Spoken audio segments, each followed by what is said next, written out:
Today's story is about an event that we put together. When I say we, I mean my team, the Patriots. In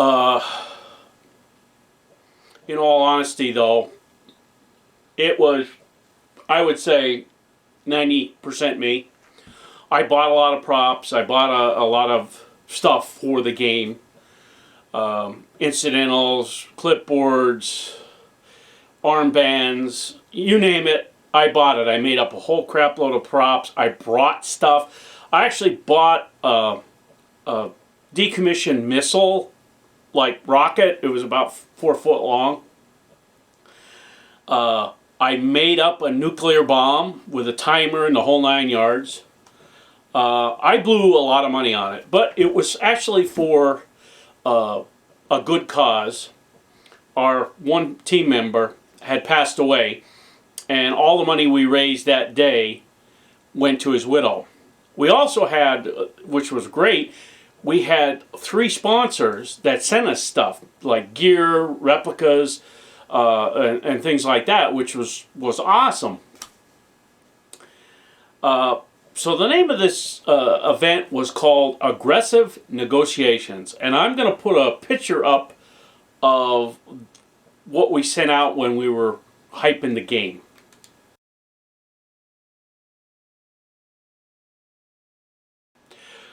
This took, no lie, weeks and weeks to plan. And if anybody's ever done a game where you're hosting it, you know all about that. We divided the field up into grids, and I assigned each member of my team as a ref to that area, so they would walk back and forth and could deal with problems. And then myself and another guy were like the head marshals. I was on the top of the field, and then down below was another person. Now this is before I had hurt my leg, so I had no problem going up and down the hill. The game started at like 9 o'clock, and the whole idea being that there was laptops in the field, buried all over the place. We had 15 laptops buried. Not really buried, but like put in different spots. And the funny thing about that is we didn't get them all back. We found like 12 of them. So there was 3 laptops still out in that field to this day.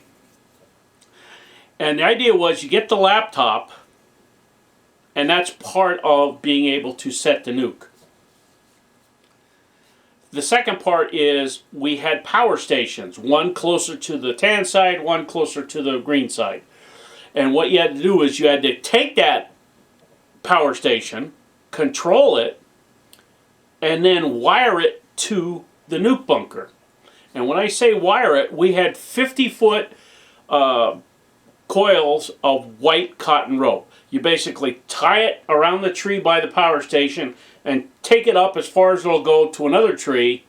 Then you take another rope, tie it around the tree, and you keep going until you reach the power station, and you will have power to the nuclear bunker to open the door, which then is what you need the laptop for. There was another part too. You could just set off the nuke, or you could set off a timed nuke.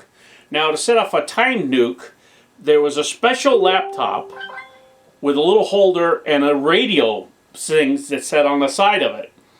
There was 2 parts you had to find. And I remember the green team, they were finding everything.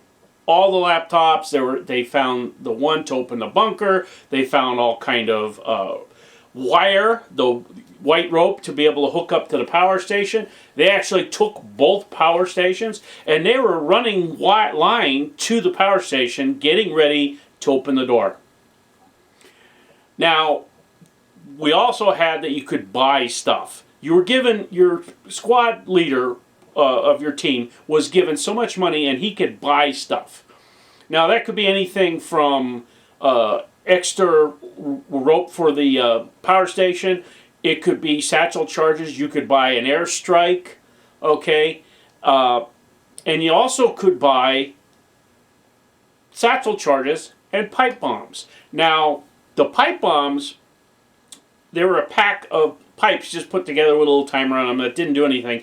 When you would put that into a power station, it was destroyed for X amount of time during the game. So if, like, say this team had captured it and they were controlling it, you put the pipe bomb in there, it went off, bang slam, it's destroyed. They have to have an engineer come in there and fix it, which means a certain person have to come in there and stay in there for 15 minutes fixing it. Also would mean all their lines would come down. You'd have to take all their white lines down. That's why we had refs in different areas, so they could facilitate all these game functions.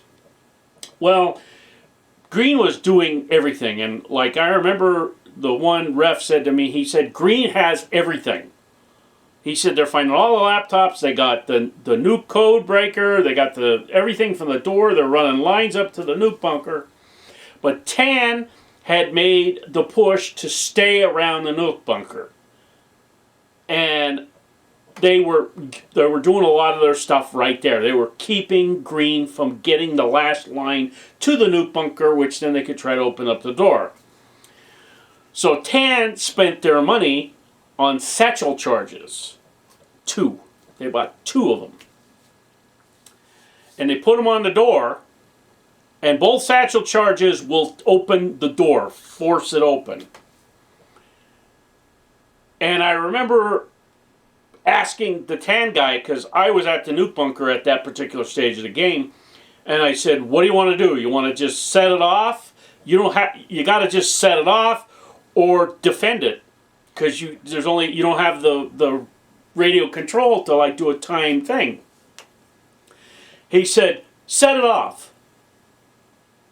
And I'm like, that's going to kill everybody in this area, including most of your guys. But it also would take out all the lines coming up there, and the power stations would be taken out as well. So he said, nope, set it off. So I got on the radio and I said, he's setting off the nuke, 3, 2, 1. And all the marshals walked over to the power stations, walked over all these guys there, and it's like, you're all dead, you're all dead, you're all dead, you're all dead. Okay? That was basically the end of the game. They set off the nuke, that was the end of the game. And it was near the end of the game anyway. I was talking like 4 o'clock, and everybody was starting to get tired. It was a lot of stuff. But when we went to the Green side, they had everything. I think Tan had 1 laptop and like 1 other thing, and that's it. Green had everything. All the points. They had stolen money off people by killing them and taking money off them. They also had enough money to buy mercenaries. And we had the Patriots, certain guys, as they rotated out of refs. And I didn't want to leave a guy reffing all day.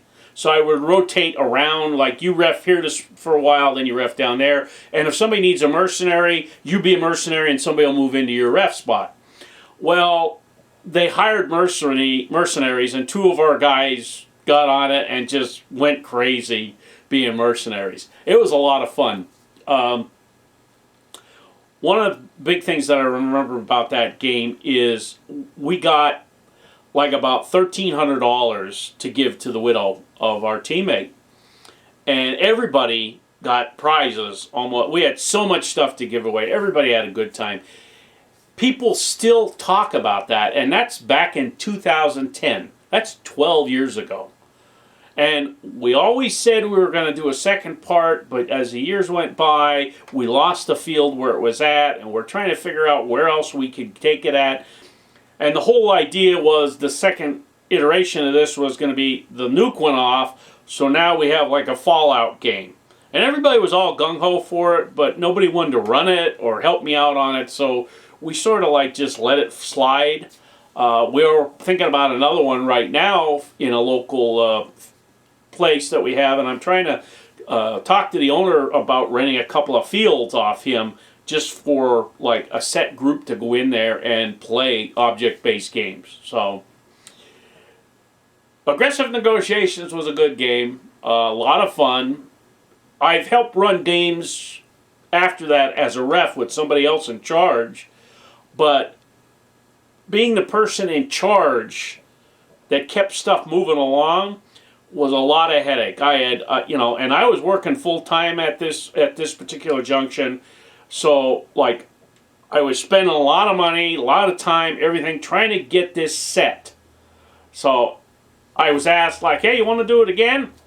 And I said, nope, nope, don't want to do it. And for years I said, nope, don't want to do it. Somebody else wants to do it? Knock yourself out, I'll let you do it. But no one ever did. Now, will I do it again? Maybe if I get some help. But I don't want to be 100% the guy doing all the work on it. Like to get about 5 or 6 guys that want to handle most of the logistics, and I'll just sit back and be a ref. Hope you enjoyed this story, and as always, you guys have a good day.